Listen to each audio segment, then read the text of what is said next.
అర్ధనగ్నంగా ఉంది శరీరం, మెడలు విరిచేసి ఉన్నాయి, కళ్ళలో నుంచి రక్తం, నోట్లో నుంచి రక్తం, కాలు విరిగిపోయి ఉంది, చేతులపై గాయాలు, మొహంపై కూడా గాయాలు. వణుకుతూ కిందికి వచ్చి సీనియర్ డాక్టర్లకు విషయం చెప్పాడు. వెంటనే పోలీసులకు సమాచారం ఇచ్చారు. ఈ విషయం కాలేజ్ క్యాంపస్ మొత్తం పాకిపోయింది.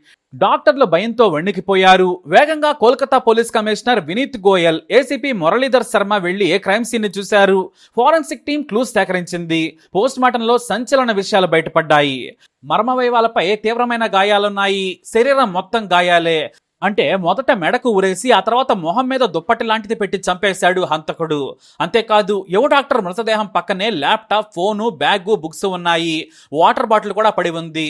కుర్తా మాత్రమే ఉంది, ప్యాంట్ లేదు. దీంతో హంతకుడే తీసుకెళ్లి ఉంటాడనేది పోలీసుల అనుమానం. అక్కడ మొత్తం వెంట్రుకలు కూడా ఉన్నాయి. వాటిలోనే కొన్ని హంతకుడివి కూడా ఉన్నాయని పోలీసులు గుర్తించారు. ఇంత దారుణంగా జూనియర్ డాక్టర్ను ఎవరు చంపారు?